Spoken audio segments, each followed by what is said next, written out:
The luxury watch world has watches that enthusiasts absolutely despise, despite astronomical price tags and prestigious brand names attached to every piece. I spent 6 months wearing the most controversial, criticized, and downright hated luxury watches to discover if the hate is justified or just internet noise. These timepieces cost anywhere from $5,000 to $200,000, yet generate more criticism than admiration from collectors who supposedly appreciate fine watchmaking. From oversized monstrosities to overpriced complications, from controversial materials to questionable designs, I tested them all extensively. Today, I'm revealing whether these 10 most hated luxury watches deserve their terrible reputations, or if the watch community got it completely wrong. Number 10. Hublot Big Bang Unico.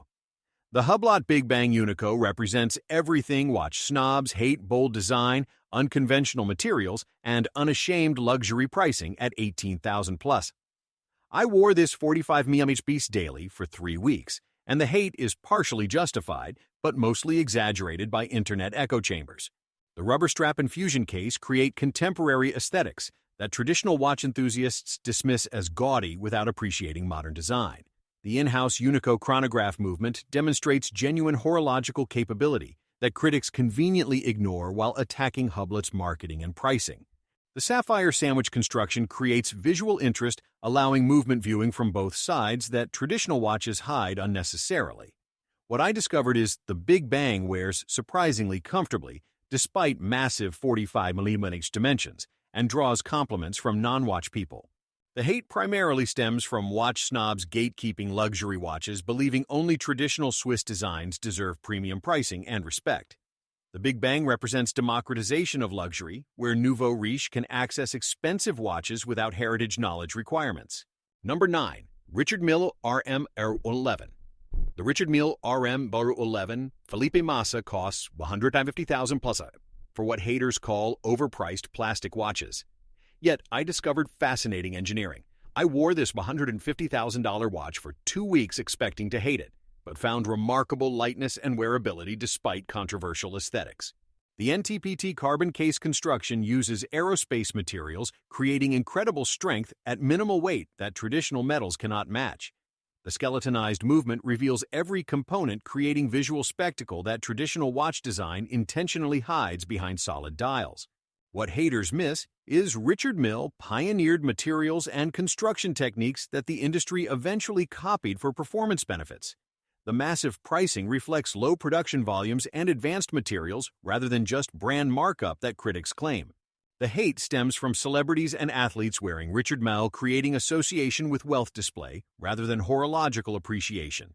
What I discovered is RM engineering genuinely pushes boundaries, even if pricing remains absurd for most collectors. Number 8. Otmar Pig Royal Oak Offshore Diver. The Otmar Pig Royal Oak Offshore Diver at $28,000 plus receives hate for being the chunkier, uglier Royal Oak that purists despise. I wore this 42mm dive watch for 3 weeks and understand why traditionalists hate the offshore compromising Royal Oak's elegant design. The rubber strap and diving specifications contradict the Royal Oak's original luxury sports watch concept, creating identity confusion. The bright dial colors and chunky proportions appeal to younger buyers, but offend purists who worship Genta's original design.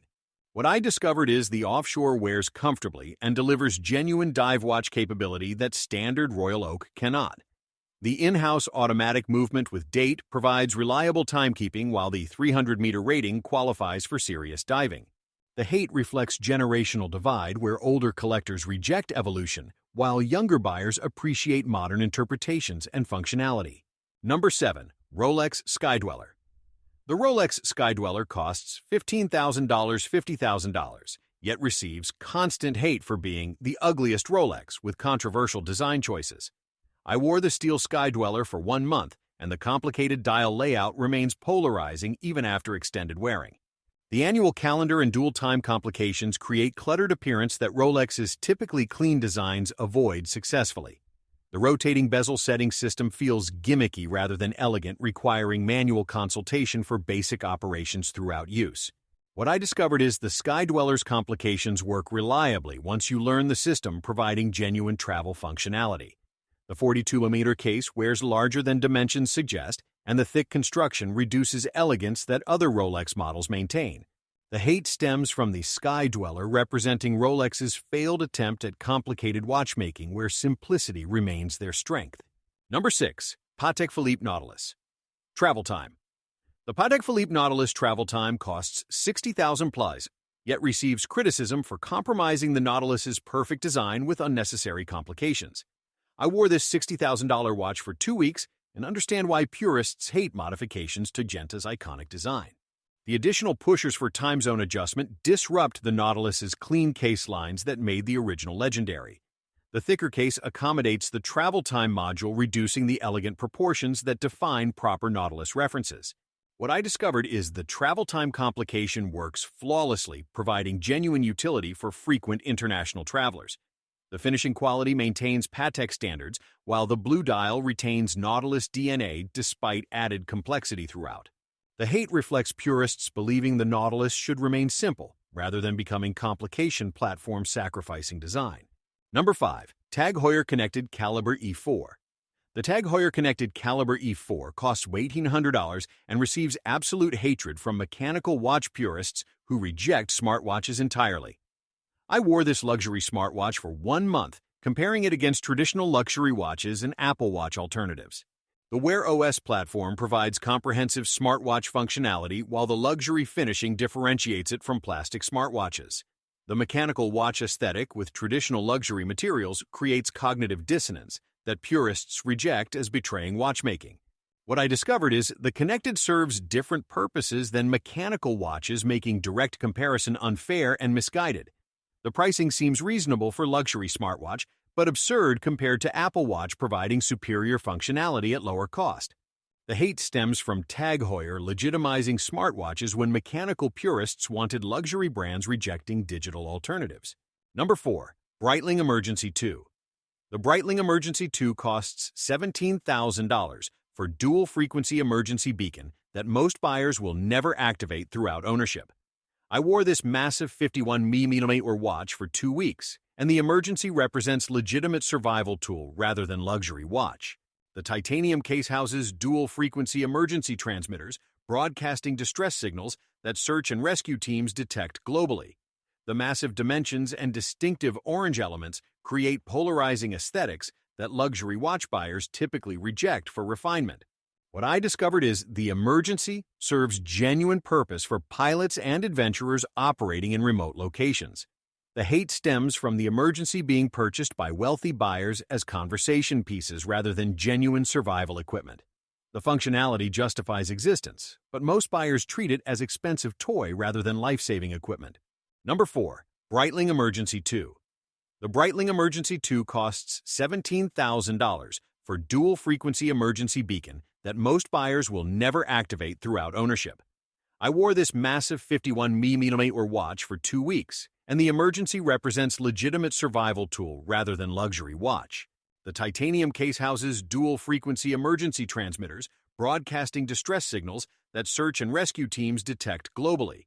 The massive dimensions and distinctive orange elements create polarizing aesthetics that luxury watch buyers typically reject for refinement. What I discovered is the emergency serves genuine purpose for pilots and adventurers operating in remote locations. The hate stems from the emergency being purchased by wealthy buyers as conversation pieces rather than genuine survival equipment. The functionality justifies existence, but most buyers treat it as expensive toy rather than life-saving equipment. Number 2. IWC Big Pilots Watch. 43. The IWC Big Pilots Watch 43 costs $12,000, yet receives hate for being the small Big Pilot, betraying the model's oversized heritage. I wore this 43mm Pilot watch for 3 weeks and understand traditionalists hating IWC, compromising the Big Pilot's distinctive massive proportions. The original 46mm Big Pilot created wrist presence that 43mm version cannot replicate despite maintaining design elements. The in-house movement and overall finishing maintain IWC quality, but the reduced size eliminates what made Big Pilot special. What I discovered is the 43mm size creates actually wearable pilot watch fitting under sleeves and normal clothing. The hate reflects collectors wanting extreme proportions, even if impractical, while IWC prioritized wearability over heritage. Number 1. Panerai Luminor Submersible. The Panerai Luminor submersible costs $10,000, $20,000, yet receives the most consistent hate in luxury watches for controversial reasons. I wore various submersible models for 2 months and discovered the hate stems from Panerai's controversial history rather than actual watches. The massive 42-47 Luminors cases create wrist presence that critics dismiss as oversized fashion watches rather than proper dive watches. The simple movements often using ETA bases don't justify luxury pricing that Panerai commands based on brand positioning. What I discovered is submersibles wear comfortably and deliver genuine dive capability that specifications promise throughout design. The finishing quality and distinctive aesthetics create unique proposition that no other luxury brand replicates successfully. The hate primarily stems from Panerai's inflated pricing and controversial military history rather than actual watch quality delivered. The submersible represents most hated, yet the hate is least justified based on actual watch rather than brand baggage.